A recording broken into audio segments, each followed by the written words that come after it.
Bonjour, je me présente, Pierre Lachance. Je suis au Récit national Maths, Sciences, Technologies. Je vous présente rapidement ce qu'on fait avec la robotique Arduino au secondaire.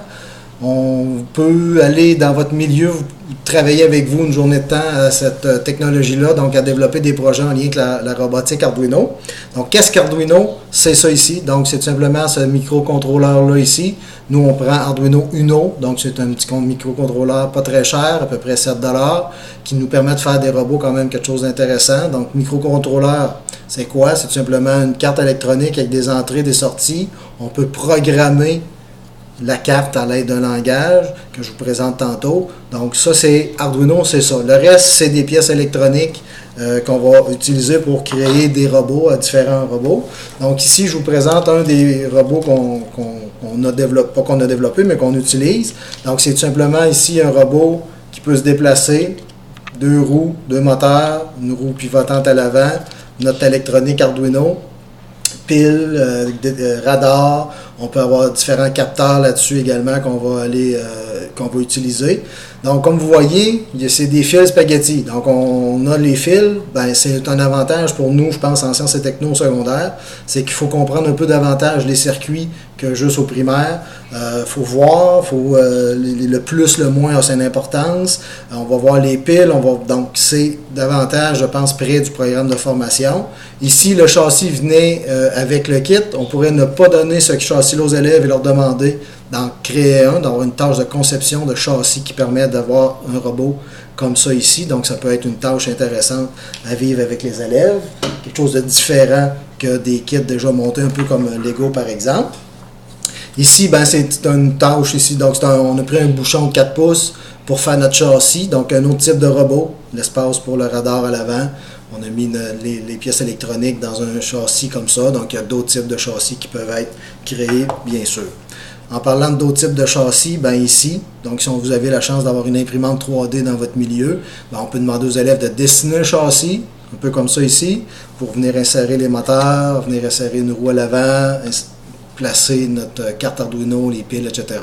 Donc, ça peut être une tâche, encore une fois, de conception, mais cette fois-là avec une imprimante 3D. On peut se faire des robots qui bougent, des robots qui se déplacent, des robots qui sur un bras, etc. On peut faire différents robots. Mais un autre type de robot qu'on peut se faire, c'est des robots que je vais appeler des robots davantage sondes, qui vont aller chercher de l'information, prendre des mesures, puis peut-être les écrire comme celui-là ici sur une carte, une carte SD. Donc j'ai une petite carte ici de 16 GB. Donc ce robot-là ici, lui, sa job, c'est de prendre sa position en fonction du temps. Donc il est capable de me dire qu'il vient de parcourir 3 cm après tant de temps. Donc ça me fait un fichier sur ma carte que je suis capable d'interpréter. Je vous montre tantôt à quoi ça va ressembler. Donc ça, c'est un autre type de robot. Je vais avoir également une station météo. Donc on recueille des données sur la météo sur une carte et on peut maintenant travailler à l'analyse de ces données-là. Donc ça, c'est des types de robots qu'on peut faire. Si je rapetisse un peu la fenêtre de ma caméra, je vous présente le site. Donc Arduino en classe, c'est cmst.qc.ca/Arduino. On arrive sur ce site-là ici. Donc dans la section projet, c'est là qu'on documente chacun des projets que je vous ai présentés et d'autres. Donc, vous allez voir dans cette page-là différents projets. Le bolide saisissant, c'était lui ici. C'est lui qui prend les données de position en fonction du temps. Donc, je vous montre le fichier que ça donne. L'expérience a été super simple. Sur un plan incliné, je laisse descendre mon bolide. Il ralentit par la suite sur le sol. Donc, l'écriture des données sur la carte SD, ici à droite, on a les données position en fonction du temps. On a intégré ça dans GeoGebra pour trouver l'accélération et la décélération. On a demandé de trouver les deux courbes reliées à ce mouvement-là, tout simplement pour modéliser avec les élèves de mathématiques le mouvement. Donc, on pourrait travailler avec ce bolide-là en physique de 5 également. Là, le fameux chronomètre étincelle peut être avantageusement remplacé par ce bolide saisissant-là. Chacun des documents que vous allez trouver là, chacune des documentations, je vous parle du programme, je vous parle de la construction, je fais des liens vers ce que moi j'ai acheté comme matériel pour produire le bolide. Les coûts, je documente, je fais même d'explication des circuits électriques qu'on a là-dedans. Donc, comment utiliser tel capteur, comment le programmer et tout. Donc, c'est toujours de cette façon-là qu'est présentée la documentation sur le site.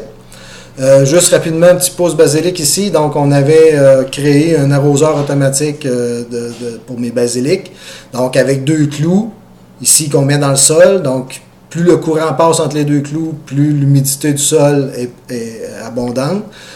Donc, en bas de telle valeur, je peux demander de démarrer la petite pompe que j'ai là qui va arroser mon système. Donc, ici, j'avais pris une photo de mon installation. Donc, une pompe, mes clous, mon circuit Arduino. Et une fois fermé, ben, ça donnait ça ici. Donc, un autre exemple de robot qu'on peut se faire. Et là-dedans, vous en avez quand même quelques projets à vivre. Donc, le récit MST, ce qu'on peut faire pour vous, c'est d'aller passer une journée avec vous à toucher à ce matériel-là, à vous former sur la carte. Après la journée, donc vous allez savoir, je pense, être en mesure, de prendre une décision si vous voulez acheter du matériel dans votre milieu puis l'utiliser avec vos élèves. Le site est là pour vous documenter. On a même mis en place une petite formation en ligne qui, à l'aide de certains défis, vous fait avancer avec cette technologie-là. Donc, c'est un autre site qui peut vous aider. Curiosité, comment ça se programme tout ça, parce que c'est un robot, donc vous voyez un peu l'interface, c'est encore des briques, un peu à la Scratch, ceux qui connaissent Scratch, donc c'est du glisser-déposer que je fais faire des différentes choses à mon robot, donc je le programme, donc c'est des briques. Derrière, évidemment, c'est du code, donc c'est de la programmation texte qu'on a derrière ça, mais les élèves vont programmer à l'aide de cette interface-là, donc ça simplifie grandement la programmation. C'est une belle façon d'initier, je pense, à la programmation nos élèves. Donc c'est en gros ce que je voulais vous présenter. J'espère que ça vous donne le goût d'en savoir un peu plus. Si oui, contactez-nous, donc Pierre Lachance au Service national Maths Sciences Technologies. Vous pouvez vous en parler également aux conseillers ici de votre commission scolaire. Qu'est-ce qu'on peut faire? Quand est-ce que je peux aller chez vous? Vous faire travailler sur ce matériel-là. Donc, une fois qu'on a fait la journée, vous êtes comme je l'ai dit, vous êtes en mesure de savoir si vous voulez investir dans cette technologie-là.